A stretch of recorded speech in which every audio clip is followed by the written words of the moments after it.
Now, the one thing I've told you guys about the Steam versus Epic situation, where Epic Game Store, of course, seems to be doing whatever they can to get people over to their store, even if that means that they have to lock up timed exclusivity for games for their store on what's generally an open platform. Basically, a platform where you download a launcher that you want, like Steam, and a game will most likely be there. Most people have, of course, defaulted to Steam at this point, and that's something that the Epic Game Store is basically fighting against at this time in any way necessary. And I told you guys, sure, the third-party exclusivities are going to annoy people, but I felt it was going to get worse going forward unless Steam or Valve started actually doing something, because right now it seems that Epic Games is doing whatever they want whenever they want, and Steam's just like, okay.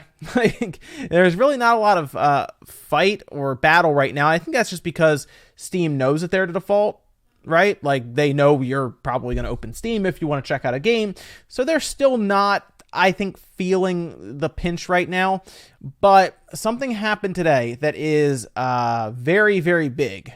It's something that I think Steam is going to feel, and I feel like, honestly, they're going to have to act on it in some way. Something will, I think, come of this on Steam's side. I'm going to show you a bit about why, because this comes down to the word of the generation. Let me explain what I mean. The word of the generation is engagement, right? That's what most of us hear all the time from companies like Activision, EA, for example, Ubisoft. They always talk about engagement, and Steam's no different, because Valve, they don't sell hardware really. I mean, they're going to sell like their VR headset, but based on VR headset sales, that's not going to be something to brag about. No, they'd rather tell you about how many people are signing into Steam, for example. They mentioned very recently that they've had 1 billion accounts at this point. That's more or less what they're interested in doing, telling you about how many people are signing in and how many people are engaging and everything. And this move by Epic is a very calculated move. They went and bought Psyonix. So Psyonix, of course, is the developer behind Rocket League, which has been a wildly successful game for them over the years. It's sold 50 million, and this was a while ago too. This is in September, where they have over 50 million players. It's pretty good. Of course, they've also been on different things like what they were in Game Pass, I believe. They've been on like games with gold. They've done PlayStation Plus. So they've done different ways to get out there, and that's because they have a recurring revenue model and microtransaction stuff in the game that have helped them going forward. But they're not like a big studio. They have like 130 people. So they're not like this massive thing. And I feel like Epic saw this and they said, well, we can buy them. We have, 10 cents invested in us. We can do this.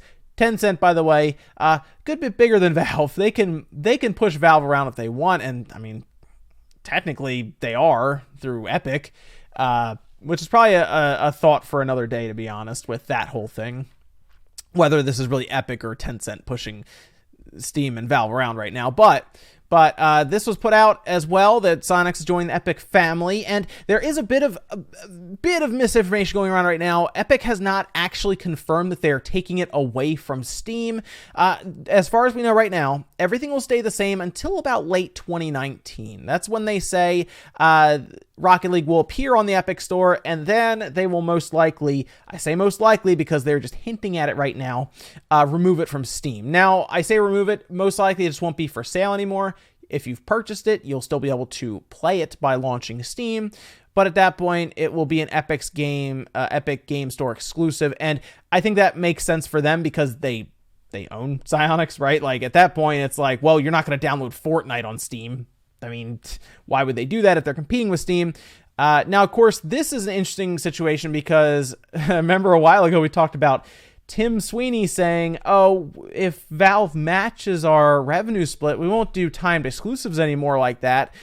Apparently, they'll just buy studios. That's how it'll work. I wonder if people are more okay with that than the timed exclusive stuff. Because honestly, if you own a studio, I think most people understand why you wouldn't then put your game on Steam. But hey, Tim Sweeney said they'd also consider putting their game on Steam. So now, why would Epic Games target Rocket League? There's actually a pretty good reason for that, especially if they're looking to hurt Steam, hurt Valve in a way, through competition, obviously, here, because whether Steam and Valve like it or not, they are in a fight right now with the Epic Game Store.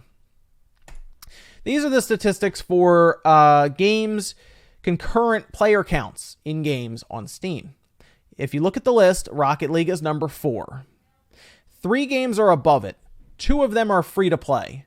One of them was this crazy popular game for a while. It's still popular now, obviously, because so many people play it. But for a while there, we were counting how many it was selling, how many copies it was selling, the concurrent player count. Those are things that were being tracked and amazed at. And that was PlayerUnknown's Battlegrounds, right? It was this massive story at the time. I think Fortnite has overtaken it. I think most people will tell you that. It's pretty obvious. Counter-Strike has a free-to-play mode you can play, and then Dota 2 is also free-to-play on Steam. Right below that, number 4 is Rocket League. Yes, there is a large difference between that and 3 and 4, obviously. But like I said, the 3 above it all kind of have their own reasons for being up there. Rocket League is one of the most engaged with games on Steam every single day. Every day. It's very, very transparent the way Steam does things with this. You can look it up for yourself. That, I think, is why Epic Games looked at this and said, well, what do we want to grab off of there that wouldn't cost obscene amount of money, and we can hurt Valve in a way like that. And I think Rocket League stuck out to them because I don't think Psyonix, now they haven't disclosed the amount of money that they bought them for, but Psyonix compared to Ubisoft, right? Ubisoft is right there with Tom Clancy's Rainbow Six Siege. That's probably a bit of a difference there in pricing.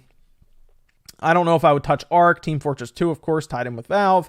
Grand Theft Auto 5 is Take-Two. You kind of get the picture here. Warframe, I don't really know what they'd be valued at, but there is a lot of maintenance when it comes to something like Warframe compared to something like Rocket League. But that's, from what I see, why they did it. A very calculated, some would say cold move, but this is business. And essentially, when it comes down to this, I have a feeling Epic Games is looking at this like it's basically war for them with Steam and Valve. And this is going to annoy some people, obviously, because as soon as that announcement happens, and they haven't done it yet, like I said, it's just been hinted at. If Rocket League stays on Steam going into 2020, I would be absolutely shocked. Okay, they need to close the deal. It's going to close at the end of May, going into early June. At that point, there's probably a roadmap for removing it from Steam for sale and having it as an Epic Games Store exclusive. I don't think it's going to be on Steam at the end of this year. And that does kind of bring up the idea of what does Valve and Steam, what do they do at this point? Because now they're not dealing with third-party or exclusivity deals for 6 months to a year. They're dealing with a company that is, at this point, poaching stuff off of their most engaged list. That is how you hurt Steam. You hurt them by taking away engagement. Now, these people who are currently playing here may just stay on Steam, but it's not going to build and it's not going to grow because the fact that they're on this engagement list means that they still sell pretty well on Steam. So it's not good to remove those games, obviously, and it will hurt a service, which is what Steam is. So I don't expect this, again, to get any better, and I'm trying to figure out what the next thing is, because we've done nothing but escalate with the Epic Game Store versus Steam. It started out little, right, when it showed up, and they're like, oh, we're going to put Fortnite here, and maybe we'll go grab an indie game or something. Then we get to a spot like Borderlands 3, for example, going over with an exclusivity deal. And now here we are with them outright buying a studio off of their highest engagements list to bring that engagement over to Epic Game Store. It is an interesting situation, and I do wonder what Steam or Valve can do here, because I don't think they can wait out Epic Game Store. They have Tencent investing, they have Fortnite money. There's a lot of stuff going for them. This is no longer, I think, a nuisance for them. I think this is an outright serious challenger against Steam.